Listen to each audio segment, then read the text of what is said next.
서울 수도권은 좋다는데 전국은 다 어떤지 한번 싹 보도록 하겠습니다. 아파트는 망고쌤. 서울은 이래요. 핫합니다. 아주 핫한데 보시면 지난주보다는 살짝 연해졌어. 그래서 지난주보다는 살짝 연해졌어. 그죠? 그래서 보면은 이 표에 다 나와 있어요. 전체적으로 서울 평균적인 상승률은 여기 오른쪽 보면 이제 상승률을 따다하면 7.61인데 지난주 상승률 대비로는 마이너스 0.9. 그러니까 지난주 대비로는 조금 옅어졌다. 하지만 여전히 핫하다 이런 이야기입니다. 서울.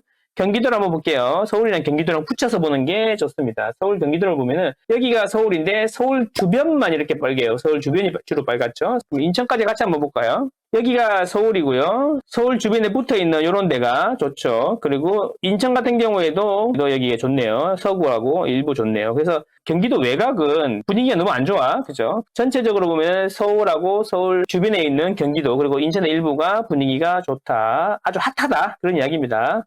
자, 그러면 그 외 지역은 어떨까? 부산 부울경 한번 가보겠습니다. 부울경. 그 메가시티라는 게 있어요. 메가시티. 메가시티는 뭐냐면 100만 이상의 도시를 메가시티라고 그래요. 메가시티. 외국에서 한국으로 오면 사람들이 막 깜짝 놀라는 거 있잖아요. 뭐 이렇게 친구 따라 한국 와가지고 놀래는 그런 게 프로그램 있잖아요. 국뽕 차오르는 프로그램. 외국에는 이게 큰 도시들이 별로 없다는 거예요. 근데 우리나라는 100만 이상 되는 도시들이 되게 많잖아요. 그 100만 이상 도시를 메가시티라고 하고 그 100만 이상 되는 도시들이 연담아 붙어 있는 거는 메갈로시티라고 한다고 합니다. 그렇게 해가지고 이제 뭐 200만, 300만 이렇게 되면 엄청나게 큰 곳인 거예요. 전 세계적으로 보면. 근데 여기 부울경, 이제 경상도 쪽만 이렇게 싹 합쳐도 거의 1000만 가까이 된다는 거예요. 경상남북도, 울산, 대구, 부산 다 합치면. 근데 그거에 이제 아래쪽 중심이 부산이라는 거고 이 권역이 거의 500만이 넘어간다는 거예요. 500만이 훨씬 넘는다는 거죠. 우리나라 제2의 권역이다라는 거죠. 부산은 분위기도 안 좋고 뭐 인구도 빠져나가고 해운대도 뭐 소멸되고 이런 이야기 막 나오긴 하는데 그거는 좀 과장됐다 이런 이야기 하는 겁니다. 자, 그래서 부울경 보면 여기 보시면 진주거든요. 진주는 계속 좋았죠. 근데 나머지 전체적으로 보면 어때요? 별로 분위기 안 좋은 거예요. 그래서 부산의 일부 구하고 그 다음에 해운대 일대 일부 구 빼고는 전체적으로 분위기 안 좋다는 거예요.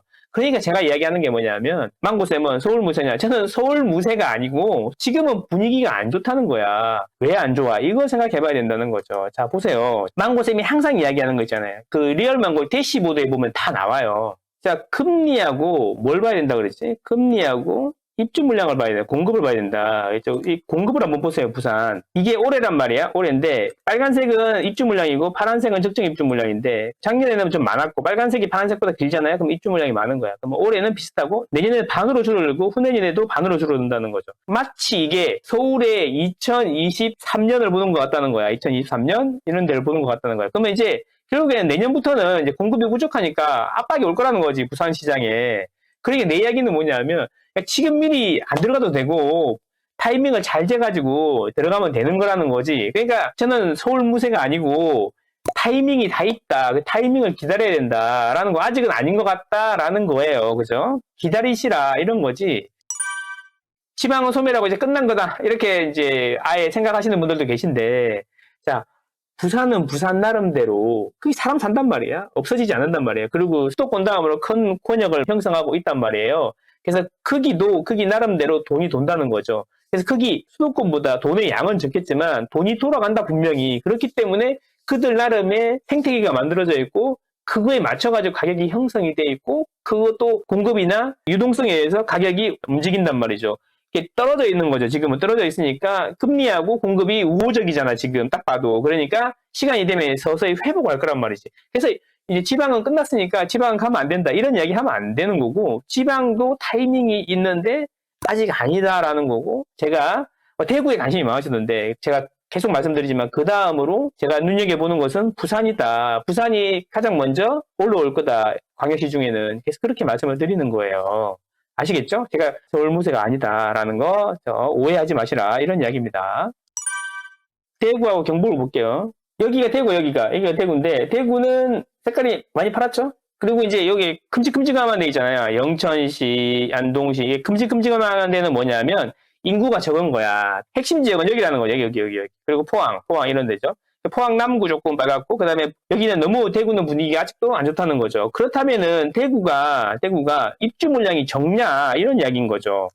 금리는 어차피 방향 정해졌으니까. 그럼 대시보도 또 하면 되는 거야. 그럼 대구의 입주 물량을 한번 보자는 거야. 올해 입주 물량 어떻습니까? 올해 적정 대비 너무나 많고, 작년에도 너무나 많잖아요. 그래서 지금 무거운 거예요, 무거운 거. 물론 수성구 일부는 움직였지만, 전체적으로 보면 이렇게 입주 물량이 많은 거지. 그리고 내년에 보세요, 내년에도 비슷하고, 후내년에도 보시면 크게 차이 없다. 그러면 여러분들 생각에는 수성구에 좋은데 뭐 이런 데를 살 거 아니면, 그 대구에 관심이 있다 그러면, 대구를 보는 게 맞아? 부산을 먼저 공부해 보는 게 맞아? 시기적으로 어떤 게 맞는 것 같습니까? 이런 거라는 거죠. 그래서 이게 뭔가 좀 근거가 있고 합리적이어야 된다라는 거지. 나는 내피셜로 하지 말고 합리적이어야 된다. 이런 이야기입니다. 그러니까 그런 부분을 생각해 봐야 된다. 그러면 미분양 대책이 와가지고 미분양을 사면 혜택을 많이 준다 그러면 이런 걸 보고 있다가 미분양 감소 이런 걸 보면서 접근하면 되는 거야. 아시겠죠? 충청권을 봐요, 충청권. 충청권의 심장, 대전, 그리고 심장 옆에 작은 심장, 세종. 전체적으로 색깔이 많이 연하긴 한데, 이게 땅 큰데 이런 데는 인구가 많은 데가 적은 데야? 적은 데라고 했고, 이 작은 데로 여기가 대전인데, 대전도 보면은 전체적으로 색깔이 별로 안 좋고, 그 다음 바로 위에 있는 게 청주란 말이에요, 청주. 네잎클로버처럼 생겼는데, 여기가 이제 청주라는 거죠, 청주. 충청북도의 인구의 절반 이상이 청주에 살고 있어요. 그래서 청주를 보면 돼요, 충청북도는. 근데 이제 흥덕구하고 청원구가 색깔이 좀 이렇게 나는데 이게 이제 지속되냐 안 되냐 일시적일 수 있으니까 색깔도 연하잖아. 그래서 전체적으로 보면은 대전이랑 청주는 색깔이 뭐 상황이 별로 좋지는 않다 이런 거고 충청남도에서는 대전을 봐야 되잖아요. 대전하고 아산을 봐야 되잖아요. 여기도 보면은 상황이 별로 좋지 않다 이런 거예요. 그러면 얘네들은 언제 좋아지겠냐? 그러면 이제 물량을 보면 되겠죠. 다시 대시보드로 가고 물량을 보면 되죠. 전체를 다 봤을 때는 계속 물량이 많다는 거야. 내년까지 물량이 많고 후내년에 조금 줄어들긴 한데 그럼 여기서 대전을 보자. 대전은 언제 올라오는 겁니까? 라고 하면은 대전 어때요? 대전은 올해도 좀 많고 내년에 좀 많고 후내년에 좀 줄어든다는 거죠. 그러면 아직 타이밍이 아니잖아. 그죠? 물론 여기에 좀 디테일을 더해야겠지만 이렇게 큰 그림은 알고 있어야 된다는 거죠. 무조건 지방 하지 말고 우리 동네는 안 올라요. 서울만 왜 올라요? 이런 게 아니라 다 이유가 있다는 거죠. 대전이 미워서 안 오르는 게 아니라는 거예요. 대전이 미워서 이야기 안 하는 게 아니라는 거죠. 지금 대전에 들어가면 상대적으로 수익률이 낮을 것 같으니까 집을 사도 들어올 것 같으니까 기분이 계속 나쁠 수 있잖아요. 그래서 금전적으로 손해도 볼 수 있고 그러니까 조심해야 된다는 거죠. 그래서 대전은 그렇고 세종 같은 경우에도 보면 여전히 물량이 많다는 거지. 그냥 내년부터 확 줄잖아. 그러니까 지금 힘든 이유는 뭐냐면 적정 대비 입주 물량이 많기 때문에 그런 거예요. 그래서 올해만 잘 넘기면 세종도 또 기회가 오겠죠. 충청북도는 뭐만 보면 된다고요? 충청북도는 청주만 보면 돼요. 청주. 올해 계속 물량이 많잖아요. 생각해봐야 된다 이런 거죠. 청주에서 돈을 벌 수도 있겠죠. 절정 고수는. 그런데 청주보다는 다른 데가 더 쉬운 데가 많지 않겠습니까? 이런 이야기입니다. 무슨 이야기인지 아시겠죠? 충청남도는 천안하고 아산을 보면 되잖아요. 천안 누르고 아산 누르면 천안하고 아산이 같이 나와요. 천안 아산 보세요. 여전히 물량이 많단 말이에요. 아산은 물량이 많고 천안은 물량이 줄어드는데요. 이렇게 이야기할 수 있는데 아산 보시면 물량이 되게 많죠. 계속 아산에 공급되는 대부분이 천안에 붙어 있는데 탕전 같은 데 입주 물량이기 때문에 천안 물량만 보고 들어가면 안 되고 아산이랑 같이 봐야 된다라는 거죠. 구체적으로 위치를 보려면 여기에 다 나와 있다는 거죠. 초록으로 되어 있는 게 앞으로 입주 물량이거든요. 그래서 보면은 이런 데 입주 물량, 천안에 입주 물량 많고 천안 인접항구 때도 입주 물량이 많다. 이렇게 보시면 된다라는 겁니다. 이런 상황인데 천안 아산을 지금 이야기하는 게 맞나 이런 이야기입니다. 쉬운 데가 많다.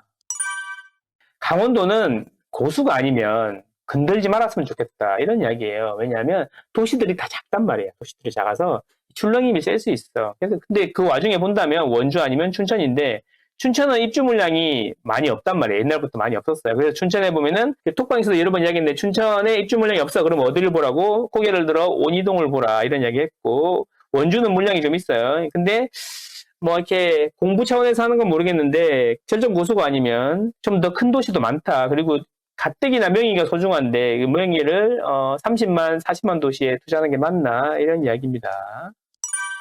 이제는 전라도 한번 볼게요. 전라도하고 제주도 한번 볼게요. 광주도 볼게요. 여기는 항상 뜨뜻미지근해. 확 따라오르지도 않고 확 꺼지지도 않고 항상 뜨뜻미지근해. 여기서 이제 주로 봐야 될 것은 어디예요? 제주도. 제주시가 50만 넘잖아요. 제주시 위쪽하고 그 다음에 여순광하고 그 다음에 전라북도는 전주시를 봐야죠. 전주시가 진주시랑 두 개가 계속 좋죠. 전주, 진주, 춘천이 소도시 중에는 계속 분위기가 좋습니다. 근데 전주는 소도시라고 하긴 좀 그렇죠. 거의 65만 가까이 되니까 전주는 계속 분위기가 좋은데 사실 여기도 가보면 이게 항상 이게 빨간색으로 나오지만 가보면 또 어떤 미지근해. 구독, 좋아요, 구독, 좋아요. 그래서 이렇게 전체적으로 한번 봤는데 역시 그 수도권이 지금은 답이죠. 예, 그래서 수도권을 말씀드리는 거고 때가 올 거다. 때가 되면 다 말씀드릴 거니까 망고쌤 유튜브만 잘 보고 있으면 된다. 이런 이야기입니다.